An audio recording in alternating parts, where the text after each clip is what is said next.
how simple salvation. Really? So simple? Is it? Well, it is if you understand it. Otherwise, it's a mystery. And for most people, it is a mystery. I mean, when I say most people, I mean religious people, spiritual people. Most people really don't understand salvation unless they've been taught clearly exactly what is entailed. What are the requirements? What is it that we must do in order to bring about salvation? It's not just like an idea or a philosophy. It's an experience that takes place when we have an understanding of what it is that is required. So if we've been blessed by grace to receive A Course in Miracles, that's a wonderful teaching that clarifies what exactly is required and brings us to a true understanding and a true realization that it actually is simple, providing we understand it. So what is it to understand? First thing about salvation we have to understand is that there's no world outside of us. The world that we see is, as the Course says, we brought it with us. And so it's our own mind, and everything that is occurring, everything that's taking place, all the circumstances, situations, events that are happening are all aspects of our own creative or miscreative thinking. So we do it to ourselves. That eliminates the problem of victimization by others or by the devil or by an angry God. So salvation's keynote is I do it to myself, which means that not only do I have the responsibility to make it all work, to make my mind, should we say, in a coordination with the will of God, but also, more importantly, that I have that power. That power is given to me as my God-given right as a son of God.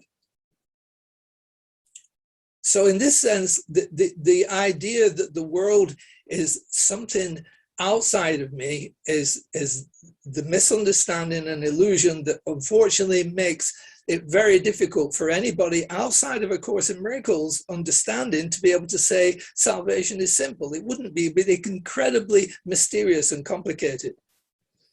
But with that understanding that I do it to myself, and this is all my own mind, and I have the responsibility to organize it in accordance to the truth of what it is that I am as I was created, and that I have that power, makes the idea of salvation in that aspect incredibly simple.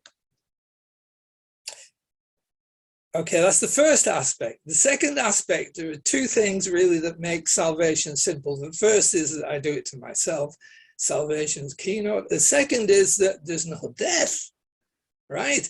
Because if there was, there'd be an awful lot to overcome. And by death, I don't mean just simply the end of the mortal life in this world. I mean all aspects of life that are in opposition or in denial of what it is that really life is. Life is God. God created life, and it's without blemish and without contradiction and without opposition.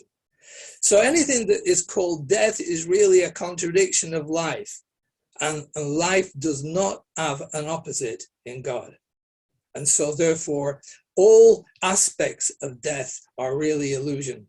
Aspects of death meaning pain, suffering, loss, lack, limitation, and seemingly the loss of the physical form or the having of the physical form and all its problems are all aspects of death, and they are absolute illusion. As long as we can accept that and understand it first and then accept it as a reality, and by that I don't mean just the conceptual reality, but an actual experience, by allowing yourself to acknowledge that and then bring it into manifestation through your thinking and actions, then you have the understanding, you see that really salvation is simple. First of all, there's no world outside you, and secondly, there's no death. That means that there's only the love of God, and that's all there is. So it's that acceptance of the love of God, and that all that is required is that we acknowledge that, accept it, and then finally see it. Okay, now the seeing is the tricky part, of course. That requires more than just an understanding. It requires your complete and total dedication to the realization that, firstly, there's nothing outside of you and you're responsible for the world you see. And secondly, that there's no death. Now, I'm going to use a lesson in the course to describe or to illustrate this point. There are many, of course, but I'm choosing lesson 29 because it's really crystal clear what it's saying is that God is in everything that I see. Okay. Why? Because there's nothing else. There is only God. I mean, when I say there's only God in reality. If we're looking at a material universe or material world, we'll see lots of things that are not godly, but they're illusions. Because the material world and the material universe is an illusion. The universe is spiritual.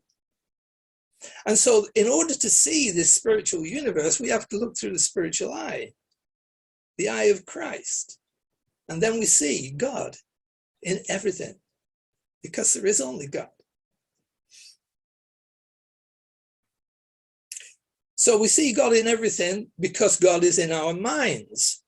And we allow our minds to awaken to the realization that God is in everything by looking on all things with love, appreciation, and open-mindedness. That's simple, but I'm not saying it's easy. It's not easy. In fact, let's be honest, it's impossible for a human being to look upon all things with love, appreciation, and open-minded, even if he understands or she understands that there's no world outside and there's no death. It's still completely impossible because of the conditioning that has taken place over thousands of years. It's impossible to actually change your mind to that extent by your own efforts and your own will. But, big but, this is a course in miracles. And so it's the miracle that brings about that change. And so when we allow ourselves to recognize that we need to look upon all things with love, appreciation, and open-mindedness, we don't call upon our own strength. We call upon the strength of the Holy Spirit within us to show me what is really there. Let me see. The first thing I have to say about that is that if I'm to see what is really there, I have to deny what is not there. What is not there is what my body is bearing witness to. And my body is a false witness.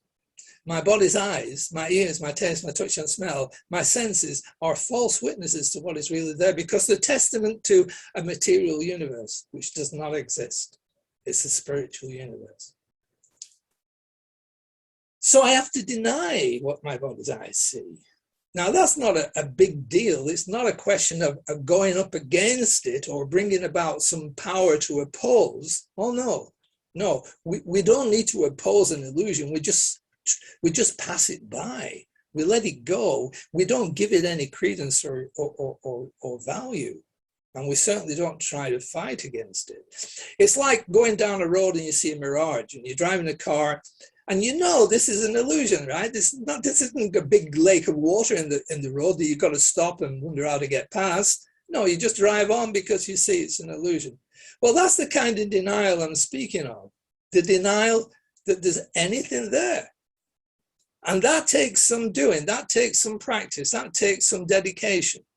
But if the desire to see beyond appearances is there, to see the real world, to see what it is that God is showing you as himself in all things, then that can be done. That can be done. And you have the power. You have the responsibility to deny what it is that isn't there and the power to see what is there by the grace of God. Okay. So salvation is simple. And I want to give you an example of how that can happen, how it's happened for me. And I'm sure if it hasn't already happened for you, then it very easily can do, if the desire to see is there. It's the desire to see that is all important. So the first thing is that there's no world outside of me. There's a beautiful writing that was done, 16th century, John Donne, who wrote about for whom the bell tolls. Ask not for whom the bell tolls, it tolls for thee. And he's speaking of the collective consciousness, that there's whatever is going on for everyone. And he was touching on the surface of the realization there's only one mind. He didn't go the whole way, but he went fair way into it to describe that nothing can happen that isn't involving you, that everything's taking place and in your mind. What the Course of Miracles has done is taken it to the point where we realize that it's only one mind and that the individual bodies are just simply illusions. Okay, so ask not for whom the bell tolls, it tolls for thee. So when you go to a funeral, it's your funeral, all right? Important to see that. It's not a negative thing, it's a very positive thing, because it's bringing you to a realization that I do it to myself. Okay, so the experience that I had was, it was a couple of days before I went on holiday. I'm looking in the TV section of the paper, and I saw that this film was on the following Tuesday. An old film starring Gary Cooper, and I couldn't see it because we were going on holiday on the Monday, but I mentioned it to a friend. I said, you've got to watch this. We used to talk about films, this friend and I, as a vicar at the church. And I said, you've got to watch that film because it's really, really good. And I forgot about it. And we went to Madeira on the Monday, Chris and I. And so the event took place on the following day, on the Tuesday, when the film was actually on. And I must have given it some thought. But anyway, Chris and I went a walk, as we often did, down through the city and to the far end of the city where the market was. And we went around the market, did a bit of shopping. And we were on our way back, and the cathedral is in the center of the city.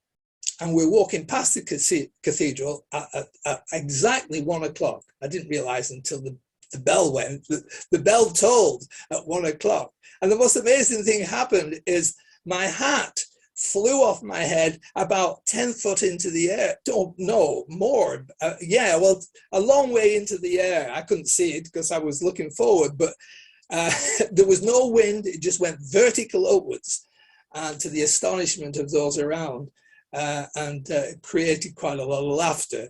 Naturally, they thought I was capable of that kind of a trick, but nothing to do with me. Just happened. Rather funny experience. And of course, obviously, I reflected on the fact that bell tolled for me. You know, well, I didn't think at this point it had anything to do with my death. But I was to learn that sometime later. So we walked from the cathedral back to the hotel, which was about 20 minutes, and it was lunchtime. So I went up into my room to just wash, and I looked into the mirror. And to my astonishment, I didn't see me the way I normally see me. I saw my corpse. I saw my dead body, which was, you know, quite an amazing thing. And but what happened was, the experience that took place is that I felt this sadness, that obviously now I've finished with it. It's gone. That's the end of it. It's dead. And it's been a good friend for a lot of years. I mean, a lot of years, 70 years. I think about that time. And so there's a sadness which is amazing. When I think back on it, why would I feel sad? Well, I think usually when you do lose something, even though it's an illusion, you have this sense of sadness. But almost immediately after that experience of sadness came the realization, well, hey, I'm here. Hey, what's lost? I'm still here. That's the important thing. So I overcame the sadness with the joy of realizing that there's no death. And that really was the point.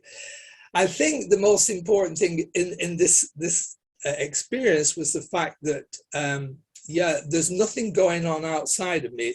For whom the bell tolls, it tolls for me. So, if the bell tolls and my heart goes off, or I see my dead body in the mirror, then this is all part and parcel of the fact that there's nothing outside. There's nothing outside of my mind. So taking the point a little bit further, taking the other section of that which we've spoken of, there's no world and there's no death, I think a far more positive experience that took place. Again, if I may indulge your attention on this, it's something that lifted me into a beautiful space of realization that there's no death, was when my first wife, Phyllis, passed. We'd been married for 33 years very happily, and so obviously the experience was incredibly devastating. But roughly about 2 weeks after she passed, I'm sat in meditation, and she walked through the door as clear and as visible as any human being walking in full body through the door, walked towards me and put her arms around me. And the experience that I had was just incredible. I just went into bliss. And as I'm in this ecstatic state, I realized that, and she'd gone. But what I could never, ever get over wasn't the experience of bliss, but it was her countenance as she walked towards me. I never, ever seen anything like it. It was just, it was perfection, it was holiness, it was love, it was joy, it was absolute serenity. And I've never ever seen a face in a picture or in form in this world that could ever compare to that. And so that was the experience that taught me, not only is there no death after, it taught me that not only is there life after death, but it's very unlikely there's any before it.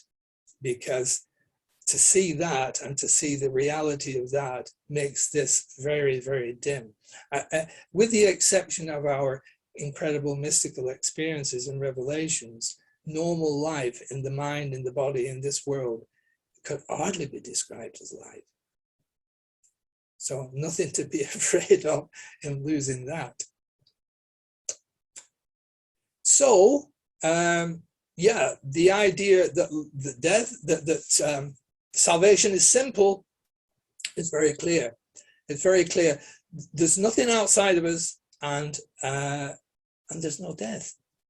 And so what we can say is that if we allow ourselves to recognize and accept that and understand that, then what it is that we need to do in response to that then becomes our only mission in life. And so, by the grace of God, we have the capacity, the power to fulfill that mission. Thank you for listening. God be with you.